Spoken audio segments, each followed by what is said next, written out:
చంద్రబాబు గారు ముఖ్యమంత్రి ప్రజల తీర్పును గౌరవిస్తూ ఆయనకు మరొకసారి శుభాకాంక్షలు తెలియజేస్తుంది కాంగ్రెస్ పార్టీ.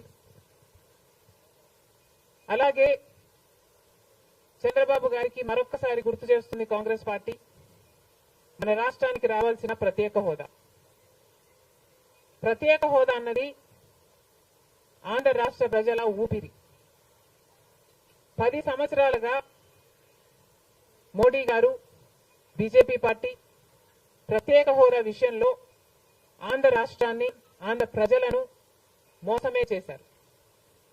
10 సంవత్సరాల క్రితము ఎలక్షన్లకు ముందు మోడీ గారు వచ్చినప్పుడు 10 సంవత్సరాలు ప్రత్యేక హోదా ఇస్తాము అని తిరుపతిలో మాట ఇవ్వడం జరిగింది మోడీ గారు. అప్పుడు చంద్రబాబు గారు చెప్పిన మాట 10 సంవత్సరాలు సరిపోదు, 15 సంవత్సరాలు కావాలి అన్నారు అదే సభలో. కానీ 10 సంవత్సరాలు గడిచిపోయినా కూడా ఈ రోజు వరకు కూడా బీజేపీ పార్టీ ఆ మాటను నిలబెట్టుకోలేదు. కానీ ఇప్పుడు చంద్రబాబు గారు మద్దతు ఇస్తున్నారు కాబట్టి బీజేపీ పార్టీ అధికారంలో నిలబడింది. ఈ విషయం మోడీ గారు గుర్తుపెట్టుకోవాలి. ఎందుకంటే ఈరోజు ఆంధ్ర రాష్ట్ర ప్రజల ఎన్నుకున్న ఎంపీలు కనుక బీజేపీ పార్టీకి చంద్రబాబు గారు మద్దతు ఇవ్వకపోయి ఉంటే అసలు బీజేపీ పార్టీ అధికారంలో ఉండే ప్రసక్తే లేదు. ఈరోజు బీజేపీ పార్టీ అధికారంలో ఉంది అంటే దానికి కారణం ఆంధ్ర రాష్ట్ర ప్రజలు అని మోడీ ఇప్పటికైనా గమనించాలి. చంద్రబాబు గారికి మరొకసారి గుర్తు చేస్తున్నాం.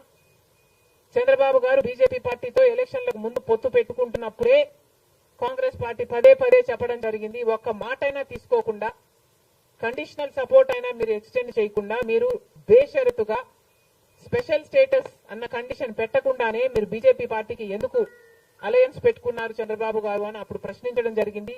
ఇప్పుడు మళ్ళీ బీజేపీ పార్టీ చంద్రబాబు గారిని డిమాండ్ చేస్తుంది.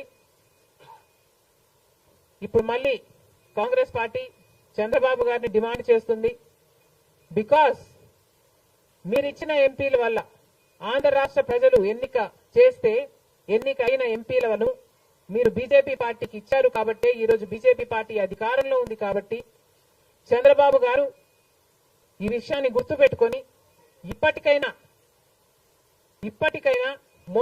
మొండి పట్టైనా సరే స్పెషల్ స్టేటస్ అన్నది ఆంధ్ర రాష్ట్రానికి అవసరం కాబట్టి ఇప్పటికైనా స్పెషల్ స్టేటస్ మీద చంద్రబాబు గారు సీరియస్ గా వర్క్ చేసి ఇది సాధించుకు రావాలి అని కాంగ్రెస్ పార్టీ ఆంధ్ర రాష్ట్ర ప్రజల తరఫున డిమాండ్ చేయడం జరుగుతుంది.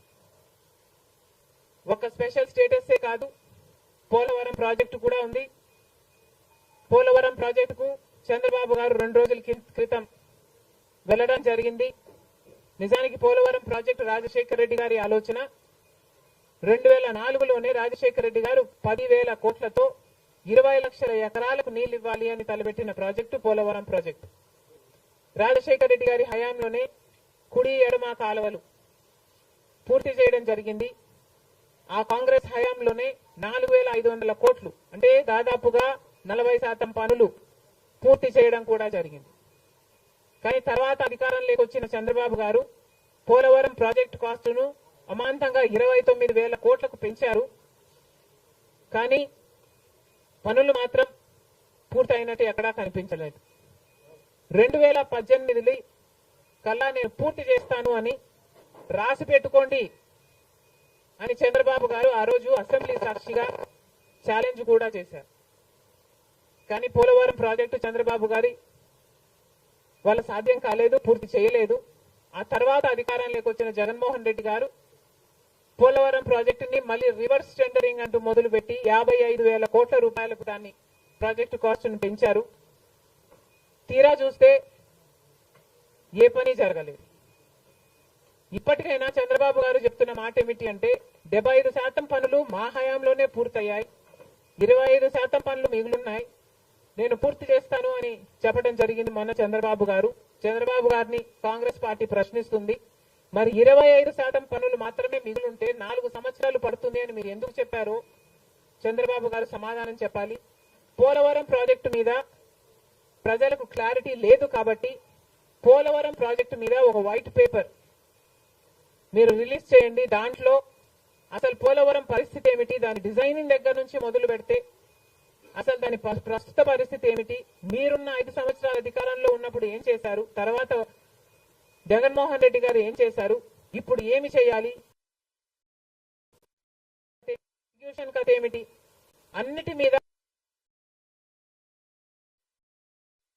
చేస్తుంది. ఇదే కాకుండా రాష్ట్రంలో ఎన్నో సమస్యలు ఉన్నాయి. ఏపీ రీఆర్గనైజేషన్ యాక్ట్ లో మనం తెచ్చుకోవాల్సింది, సాధించుకోవాల్సింది ఎన్నో ఉన్నాయి. అవన్నీ కూడా క్యాపిటల్ సిటీ అయితేనేమి, పోర్ట్లు అయితేనేమి, కడపలో స్టీల్ ఫ్యాక్టరీ అయితేనేమి, వీటన్నిటి మీద చంద్రబాబు గారు పని చేయాల్సి ఉంటుంది. మన రాష్ట్రంలో ఎక్కడా లేని విధంగా 50 లక్షల మంది బిడ్డలు ఉద్యోగాలు లేకుండా ఉన్నారు. ఇవన్నీ దృష్టిలో పెట్టుకొని చంద్రబాబు గారు ప్రజలకు ఒక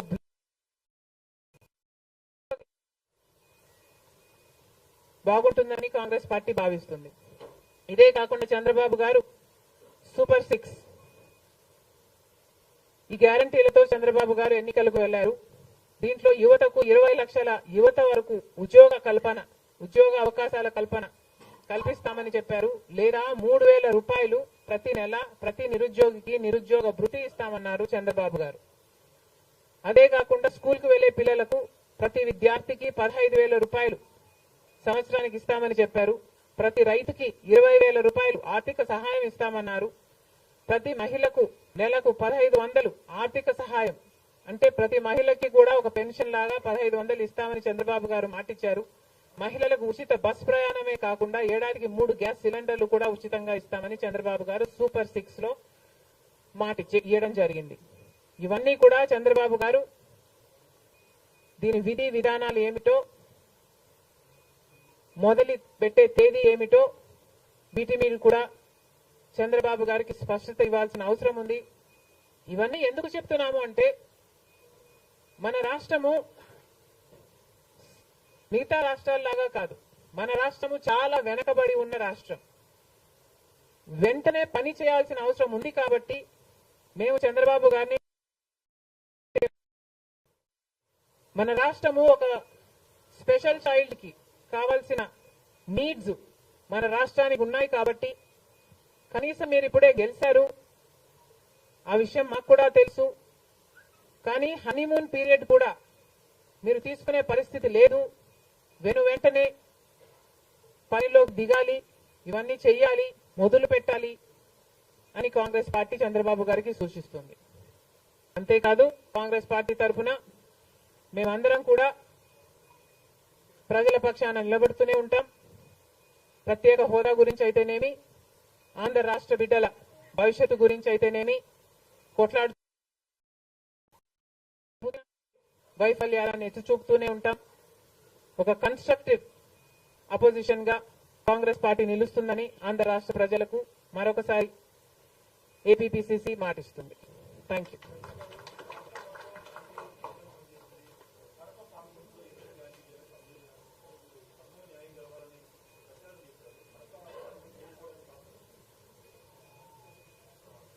Kadapa situation is a different situation because కడపలో ఎంపీ ఉన్నాడు, ఎమ్మెల్యే ఉన్నాడు, అధికార పక్షం. అక్కడున్న ప్రజలు భయభ్రాంతులు గురై బ్రతుకుతున్న ప్రజలు. ప్రభుత్వానికి వ్యతిరేకంగా అంటే యువజన శ్రామిక రైతు పార్టీకి వ్యతిరేకంగా పనిచేస్తే, ఓటేస్తామని తెలిస్తే మాకు వచ్చే స్కీములు పోతాయి, అవి కాకుండా మా మీద కేసులు పెడతారు, దాడులు చేస్తారు అన్న భయం కూడా ప్రజలలో ఉంది. ఓటుకి 3,500 రూపాయల నుంచి ఇవ్వడం జరిగింది. విచ్చలవిడిగా డబ్బులు ఖర్చు పెట్టారు, డబ్బులు పని చేయకపోతే బెదిరించారు, లేకపోతే కేసులు పెడతామని, స్కీములు తీసేస్తామని, ఇలాంటి ఎన్నో ప్రలోభాలకు కడప ప్రజలు గురయ్యారు. ఇవన్నీ కూడా పనిచేశాయి.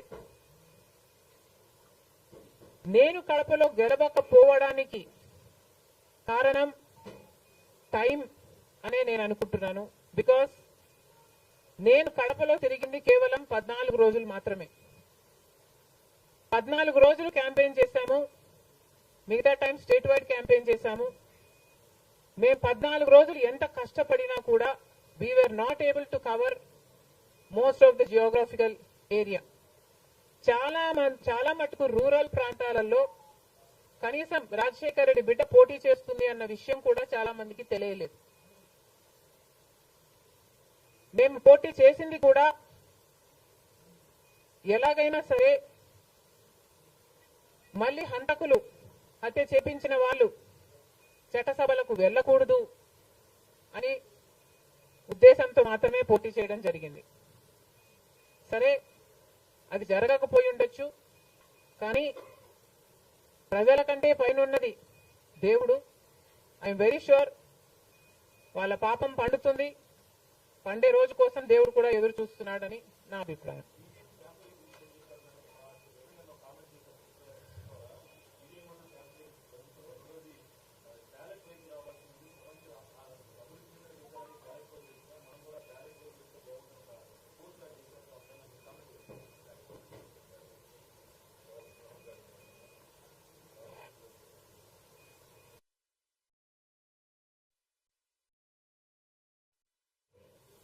ఐ ఫీల్ మేధావులు కూర్చొని సుప్రీంకోర్టుతో సహా అందరూ కూర్చొని, ఇది అంత దేశానికి సంబంధించిన విషయం కాబట్టి అందరూ కూర్చొని ఓ నిర్ణయానికి వస్తే దేశ ప్రజలు హర్షిస్తారన్నది నా అభిప్రాయం.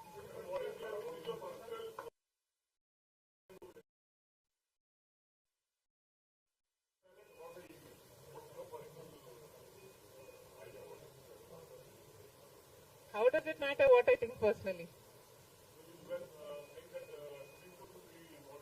Exactly. The reason I want Supreme Court to be involved is because I don't know the entire positives and the negatives of it. So there should be intellectuals, there should be the best of the judicial sitting and discussing over it and see the pros and the cons of it and then come to a decision is what I think. Because as of now, I do not have the entire information of the whole topic.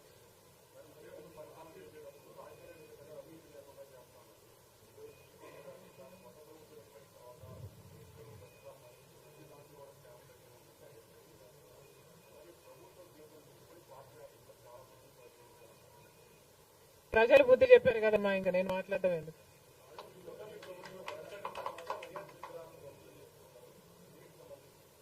ఇది చాలా దారుణం, ఇది చాలా దారుణం. కేవలం ఒక party ఓడిపోయింది కాబట్టి రాజశేఖర రెడ్డి గారి విగ్రహాలను ధ్వంసం చేయడం అన్నది చాలా దారుణం. రాజశేఖర రెడ్డి గారు ఒక మహానాయకుడు, ఆంధ్ర రాష్ట్ర ప్రజలకు నమ్మకంగా సేవ చేసిన నాయకుడు. సేవ చేస్తూనే ప్రజల మధ్యలో నేను ఇంకా ఎంతో చేయాలి, సాధించాలి అని రచ్చబండకని బయలుదేరి వెళ్లి చనిపోయిన నాయకుడు రాజశేఖర రెడ్డి గారు.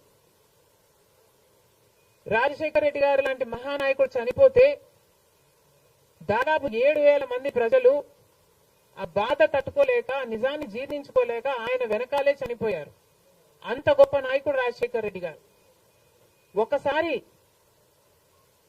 ఏం చేస్తున్నాము అని ఇలాంటి వాళ్ళు ఆలోచన చేసుకోవాలి. చనిపోయిన వాళ్లకు కూడా రాజకీయాలు ఆపాదించడం ధర్మం కాదు. చనిపోయిన వాళ్లకు కూడా గెలుపు ఓటములు ఆపాదించడం న్యాయం కాదు. మరొక్కసారి చెప్తున్నాం, రాజశేఖర రెడ్డి గారు మీకు చేసింది ఏమీ లేదు. దయచేసి రాజశేఖర రెడ్డి గారి విగ్రహాలను ధ్వంసం చేయడం ఆపండి. మీరు చేశారని వాళ్ళు చేశారని మీరు, ఇలా ఒకరి మీద ఒకరు చేసుకుంటూ పోతే దీనికి అంతే ఉండదు. మళ్ళీ చెప్తున్నాం, మీకు ఇంకొకరికి తేడా ఉండాలి అంటే కొంచెం పేషెన్స్ పాటించాల్సిన అవసరం ఉంది.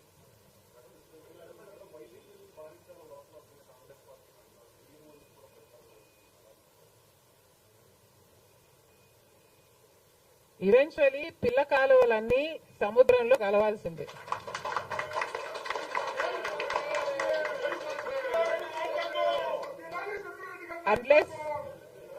అన్లెస్ అవి ఎండిపోతే తప్ప.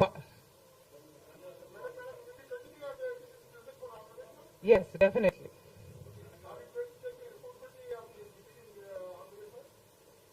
There is no taking the responsibility of anything in Andhra Pradesh, because in Andhra Pradesh, Congress is the only party that has stood by the people and has fought for the special status.